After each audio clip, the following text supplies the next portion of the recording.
Did you know that there is a course called Women Who Lead where you get to spend hours with me learning how to make every interaction safe, logical, fun, and memorable? Doesn't that sound like a great way to spend some time? It will put tools in your tool belt that will change your trajectory. Give it a shot. Go to www.aimwithus.com and click on courses. I can't wait to see you there. Welcome to Productive Joy with Dr. Christie, where fun meets action.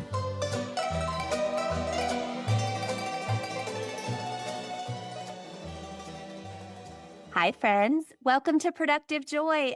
Today is a great day to have a great day. And I have my new friend, Ernesto, with me today, and we're going to have a blast. However, before we get started, I need you to follow this podcast and I need you to share it with your friends and I need you to rate it because that is how people find the cool guests that I have, like I have today. So if you are not already following, please do. If you are, share it with somebody that you love and tell them you need a little more productive joy in your life because I think we all do. So I have a new friend today and I'm so excited to introduce him to you. His name is Ernesto Mandowsky and he does the $1 Million Machine, which is very cool, but he's so much more than that. So he is a brand new dad to sweet little Lev, who is only 6 weeks old when we're recording this. He'll be a little older than that when it comes out. He is a second-time author. He has already produced a book, but now he has a second one called Momentum Multipliers, which is very cool. He loves to bake bread, but he loves his wife more. And he loves to cook all things, but his most favorite thing to make is braised beef. And today he's a guest on Productive Joy. So welcome to Productive Joy. Thank you, Dr. Christie. Happy to Are be you here. are you ready to have some fun? I'm ready to do it. All the things. Are you awake is the bigger question, sir. My grandma did babysitting last night, so I was fully rested. 7 hours of sleep.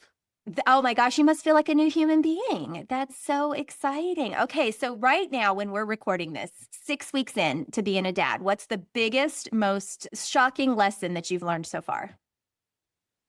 Shocking lesson. You know, a lot of people have, first of all, there's so much advice out there, but what I have learned and what my wife and I have really strived for is to not be at the effect of the baby. Oh, smart. We are living our lives. We are putting him on a schedule. We are doing our thing and then working around that. If you can hold on to that for life, sir, you will be so much more successful because so many people put the child in the middle and they say, oh my gosh, our world revolves around him. And the problem with that is he's going to go away one day and you're going to look at each other and go, who are you? Like, why, what is this? So that is really good advice to have learned 6 weeks in. I'm impressed. And I'm sure that the scheduling will work because I lived it with 2 babies. So if it can be done with 2, it can be done with 1. So well done. Well, and that's a fun way for us to start because usually what I say is that you've got to convince us to keep listening in 30 seconds or less. So what would you say to tell us to keep listening besides the unbelievable wisdom that you just dropped to new dads? Well, I threw a party and made $30,000 in one night and decided that business would be all about using hospitality and technology to keep people together. Oh my God. So that's what people will find out more. Okay, I can't wait. And I want you to say more. So tell us kind of your origin story. Tell us about when you were young, or I mean, you could go way back. You could go back a year. You could go back 5 years. But tell us a little bit of what got you to where you are today. Well, I'm from Miami, which is very much a hospitality town. For sure. A lot of glitz and glamour. And when I was in high school, I did throw a party one night and brought together 2,000 people and made a lot of money. 2,000 people as a high schooler. Well done. Yeah, it was a lot of partnership, a lot of collaboration happening. And I met a restaurateur like very close after that event and said, you know what, I want to own restaurants. I want to do what this guy does and really keep bringing people together. And so when I told my parents that I want to run restaurants, they're like, are you crazy? That's ridiculous. And then I said, okay, I'll go study engineering. And then when I went to the engineers and said the same thing, they're like, well, we don't know anything about restaurants. And so then when I went to work in a restaurant and I said, hey, I'm an engineer, they're like, what is engineering? And so I just like felt really confused for many years. But I was very stubborn in my vision and made it happen. 10 years later, I architected a $50 million sale of the Palm Restaurant Group, which is one of the oldest family-run steakhouses in the country. Wow. Now it's part of a much larger business, but my title became Restaurant Systems Analyst. And so I kind of created that dream, but said there's more for me. I want to start a business and I want to impact more people than just my boss and our stakeholders. Yeah. That is so exciting. So you're sharing your brilliance with the world and you're helping people figure out systems that work regardless of industry, right? Yeah, yeah, exactly. Michael Gerber wrote a book called The E-Myth a few years ago. Have you heard of it? I haven't. Tell me more. So he's there's a couple of like business coach gurus, like names in the industry, and he's one of them. His book was about, he told the story of systems, but through a girl in a pie shop and why it's important to operate in certain ways, telling the story of this pie shop. And so I was really inspired by that book. I was inspired by Traction, which is a book by Gino Wickman, and said, okay, what's my version of this book? And that's where Momentum Multipliers kind of came through, telling the story of business systems through recipes, through examples found in restaurants, and how people can kind of use these systems to execute on these recipes so that they could grow their business. My gosh, I have so many questions and I could go in like 14 different directions, but I'm going to try to hone myself a little bit because I'm not real good at that. So I know, settle down, Christy, settle down. Okay, so you went to school and were trained at UF as an engineer. An engineer of what? What specific engineering did you major in? It's called systems engineering. Systems. Okay, so I know an industrial engineer, and I feel like industrial and systems engineering is the formal like Bachelor of Science title on my degree. Industrial and systems engineering. So you literally see things in systems. You see things in like a pattern almost of start here and end up here. Is that how your brain works? Yeah, and people's like, oh, start here and end up here, but like it's like, okay, this goes to here, which goes to here, which there's like a decision diamond, and then it's like, does it go here? Does it go here? And this is connected to this, and if this fails, then this other thing doesn't happen, and so it's all kind of an interconnected. So you love a good flow chart, don't you? Love a good flow chart. Oh yeah. Do you use Miro board to build it online, or is there some fancy one? I use a tool called Whimsical. Whimsical. Okay. But same thing. Yeah, it's right. Like it's just like a giant whiteboard online that you can make fun things happen with. Okay, so did somebody help you understand that that's what you were good at? And I mean, I know you wanted to be a restaurateur. That's a fun word. Restaurateur? Is it, am I saying that right? Sure, restaurateur. Yeah. Oh, it's French. Okay, so that's what you wanted to do.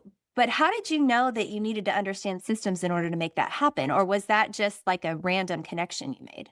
No, it's a great question. I had a guy, a family friend, and he's like, oh, what are you going to study? And his like heavy Israeli accent. And I said, oh, I'm going to study business because that's like what everyone did or does. Right. And he's like, listen to me. Business, you learn on the job. Engineering teach you how to think. And I'm like, oh, okay, cool. And this was just a family friend, just yeah, a random guy. Just a family friend, and we don't even keep in touch. I haven't seen him in 20 years, but you know, forever. Oh, you should send him a note and just say, just so you know, you have built an empire here, dude. You know what? I'm gonna post that up, put on my sticky notes here, and a very sophisticated version of a Miro board. Hey, I as a Notion crazy user have Post-it notes. I love it. A good Post-it note goes a long way. Okay, so this wonderful man said to you, think about the bigger picture, right? Like he realized that, and I think it can be argued. I mean, I have my doctorate. I believe in school fully. And yet I think it can be argued that you learn everything that you need to know on the job. You just have to get the job in order to be on the job. Right? Like, so it opens doors and that's wonderful. But I love that you recognize that just business would not have opened the right doors for you. And now here you are as the systems thinker. People say they're systems thinker, but like you studied it. which is Mhm. pretty cool. So, how have you taken that knowledge, that opportunity, that experience, and turned it into something that other people can use? What made you decide to go in that direction? Well, when you start a business, I think most people are taking their knowledge and they are making it consumable. The most common way is through a job, Sure. and that's fine. And like you can do that for a company that you work at. But if you want to impact more than just one company, you have to think about what you know and turn it into a way that can be consumed by more than one person. Yeah. Like Yeah. simple example, a book, right? Like Right. think of a book or think of a course or think of an event or think of a workshop that you can teach or think of a video. I mean, creating a video is taking what you know and having it be consumed by others. Mm. So I think it starts with like, okay, so what is the intention? Like, what is the thing that you want to do? Yeah. And so is that how $1 Million Machine was born? Like, is that how you got there? And why don't you tell us a little bit about that? Because that's kind of the impetus that's landed you over here, right? Yeah, so actually the company was not called Million Dollar Machine before. When I was in that journey of restaurants and systems and tech, no one taught me anything. And I was like enduring a lot of pain, Trouble. existential Right. pain, right? Like, oh, the tech isn't working. How does this work? Researching, understanding, reading the help boards, submitting tickets, just lots of questions because my boss didn't know how it worked. No one cared. And I just had to figure it out. The CFO like understood Here. the importance of what I was doing. That's why he kept me there. But Yeah. everyone else, no idea.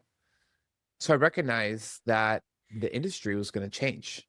10 years ago, Uber didn't exist, Toast didn't exist, and technology was going to be everywhere. So I said, I'm Yeah. going to write a book to share with the next restaurant analyst. And that book what became Newbie, which is my original book that I launched. And through that book, I realized that the even bigger mission of what we're doing as people is we're extracting nectar from different flowers in our lives, and Mhm.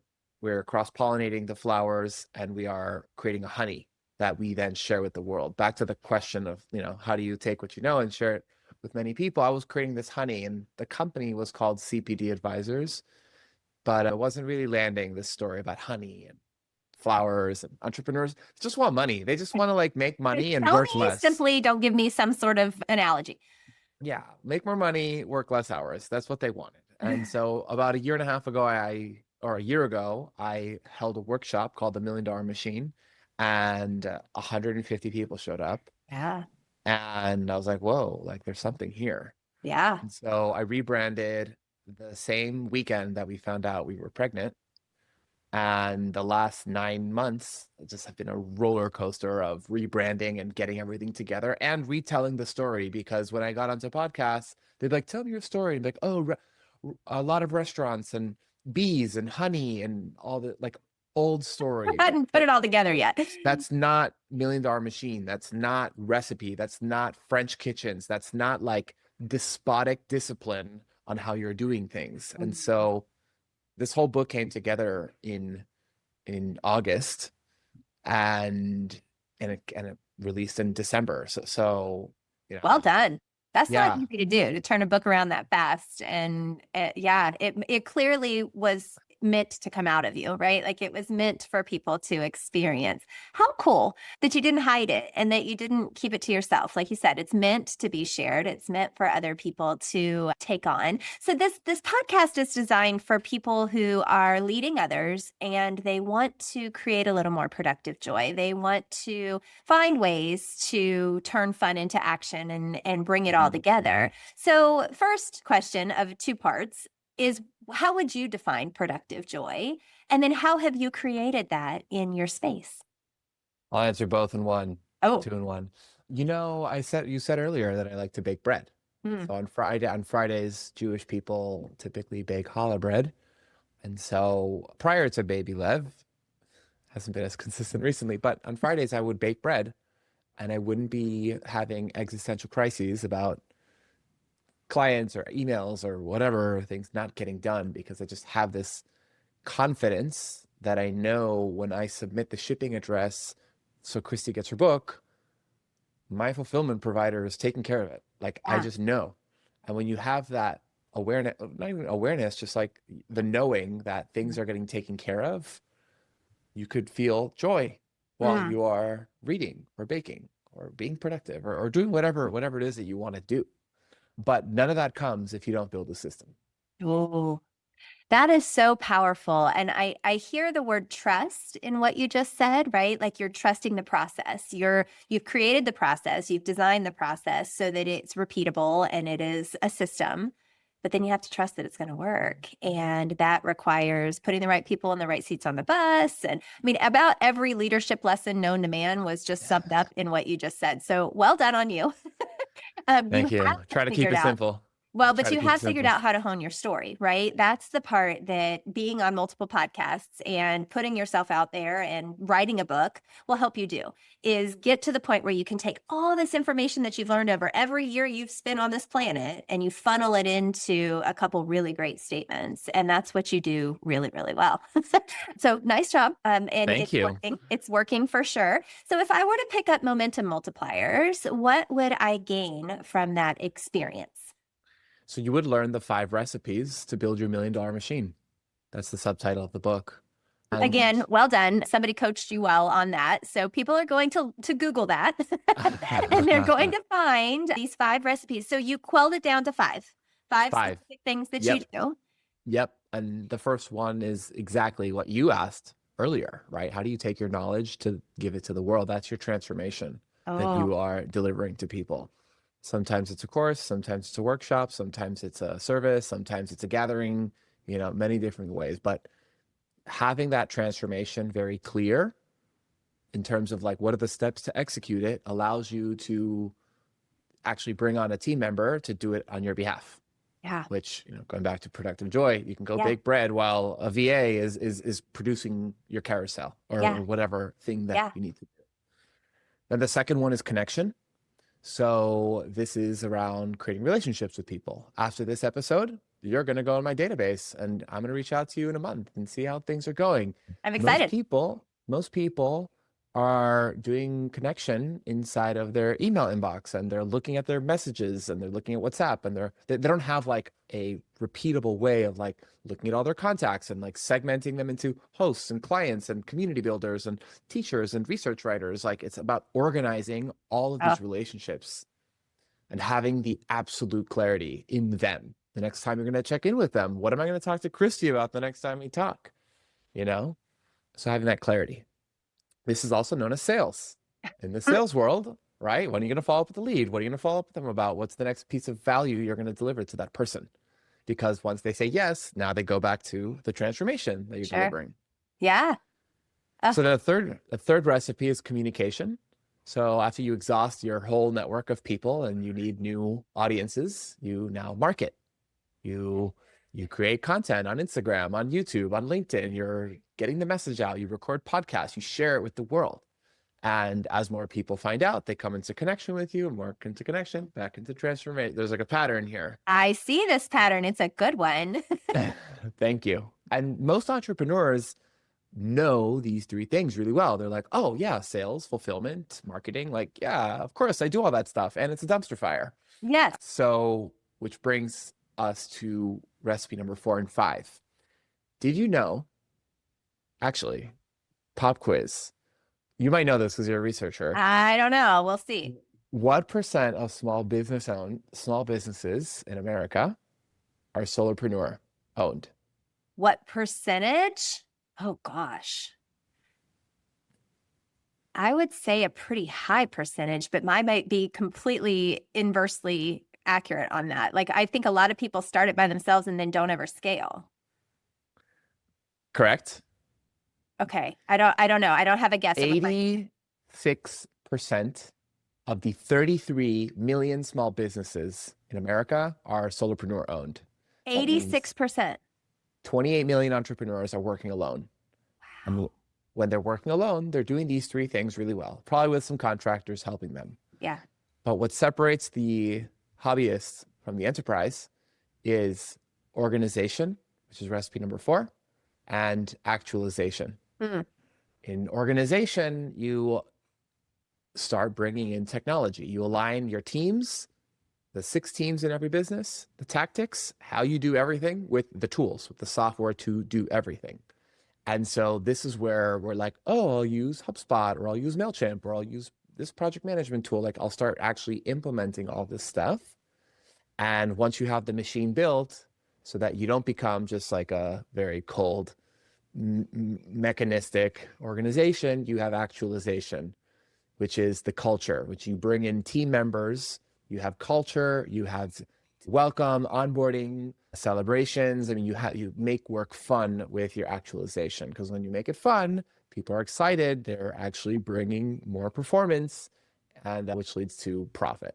Well, and you may not know that my catchphrase for my business is make work fun so people don't quit. So that is 100% why I got a big giant grin on my face. If you're not actually watching and you're just listening, I'm grinning from ear to ear, because that's the part that isn't, when it's not fun, people walk away, right? And what you just explained is, I think, where many entrepreneurs get very stuck, is they're in the loop of the things they don't enjoy, and they're not actually ever able to get to the building of culture and the repetition that's needed to make their stuff work.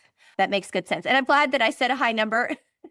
I didn't want to give a guess, because I'm not a total idiot, and that makes me feel good too. Everybody needs a little pat on the back every once in a while. So you're fascinating, and you've done this in a relatively short amount of time. I mean, you are not an old man, and you have found wisdom in your years, right? And so what was it that got you quickly to this point? Was it just this innate ability to see in systems, or the 4 years you spent at UF to make it happen? Or was it more about circumstances that led you to this point where you aren't part of the 86% that are still doing it all by yourself, but you've created this system? Yeah, well, I am a solopreneur, so I technically am still in that space, but you've got systems that work. You've got VAs that do it. But I got systems. I did hire my first VA 2 weeks ago, and Christie, it has been life-changing. Game changer. Oh, that's wonderful. Oh my God, it's been unbelievable. Relatively short period of time. I mean, it's funny, because the people underestimate what they can accomplish in 10, but they overestimate what they can do in a year. So there's like an expression like that. But man, these 4 years have been long. Lots of like experimenting, lots of tinkering. I think what startups are really good at, like startup tech companies, is they pivot a lot. They're constantly tweaking to see what works. Yeah. And so after about 2.5 years or 3 years into it, like, I just realized it wasn't working in the way it was working, a CPD and the old stories. Right. But I was still collecting these experiences. I was still like becoming a master at the software that I use, which is called Notion. I was listening, and I was working on my brand. I was working on my storytelling throughout, like the core story of who I was. Mm-hmm. And so when it came to the rebrand, also circumstances, and we got pregnant, and it's like, all right, you got to make it happen. Yeah, here we go. We cannot mess around now. We got a little mouth to feed. Yeah. So it's like, I think it's just a combination of all of them.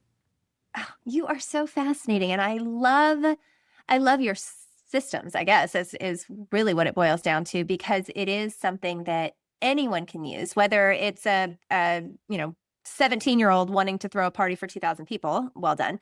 Or I'm dying to know, though, actually, let me derail for a second. What did you do with the $30,000? So that was revenue. That was top line. The venue was about $6,000. The ticket expenses was like, I don't know, a couple $100. All the promoter fees that we had to pay people out. I was with a partner. I was with 2 partners. One of the partners was not as effective, and so we just gave her $4,000 and said, thank you very much. And then me and the other main partner made about $8,500 each in profit. Which is a ton of money for a kid still in high school. Yeah. Besides a couple pairs of shoes, like, what did you do with it? So I went to Europe for a summer and attaboy. Enjoyed. That's awesome. Okay. Well, sorry, that was a question that was in the back of my mind. I'm sure not really relevant to all the listeners, but maybe you were wondering too. So I want to know the one piece of advice that you would have for the people listening who are truly trying to create productive joy in their space. What's the one thing that you would say to them? You know what? Yes, you should do all five in the transformation, connection, communication, organization, and actualization. But here's the one, like, do this. This will make all the difference in the world. What is it? So whenever I work with entrepreneurs, and maybe the people listening are not entrepreneurs, but Are. I'll share the parallel after.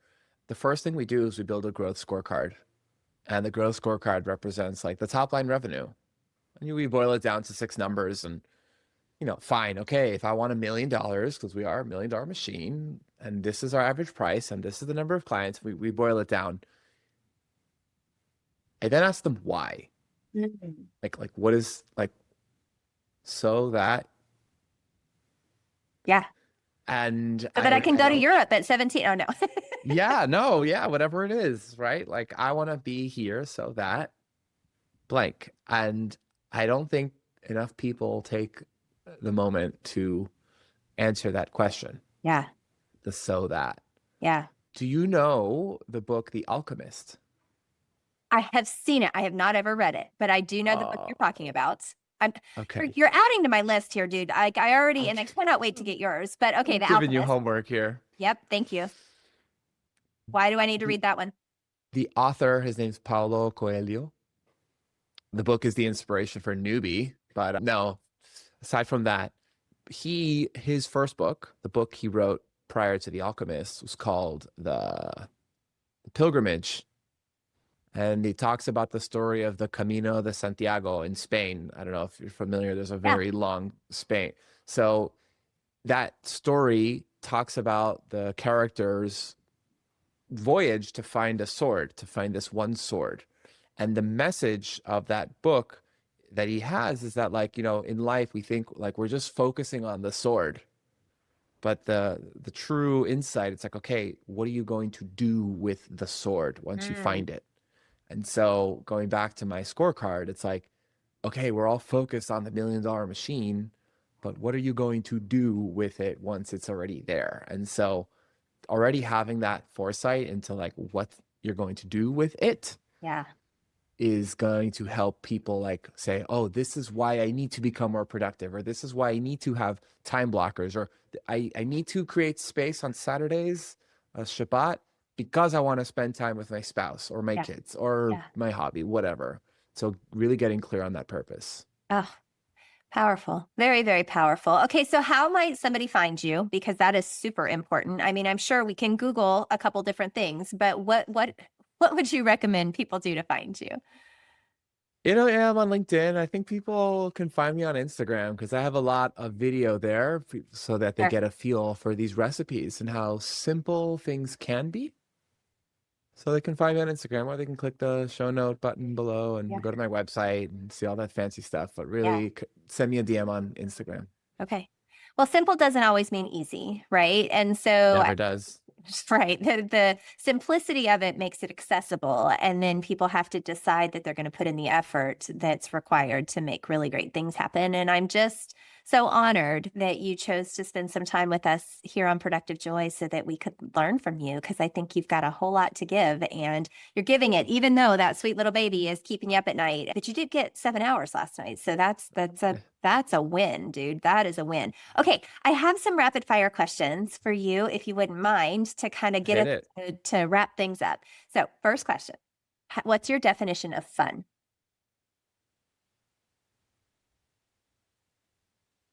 My definition of fun is doing something just with no expectation, just being in flow. Oh, I love it. You're not the first one to mention flow and fun together. And I think that there's power in that, right? It might be baking bread, or it might be just watching that little boy coo, or whatever it is. But if you're in flow, then you're good to go. Okay. How do you know that you are showing up? That is a great, when you're in flow, you're good to go. That's a great one-liner. I don't know if you've used it before. Write that down, right? Put that on a sticky note. And now you've got another one to share. That's funny. Okay. How do you know that you're showing up as your authentic self? When I'm not authentic, just something feels off. Mm. I don't know how to explain it, but it just feels off. It's your intuition, right? It's your Yeah. gut. Yeah. Okay. Makes sense to me. How do you channel your best self on your worst days? Go for a walk. Yeah, that's a good one.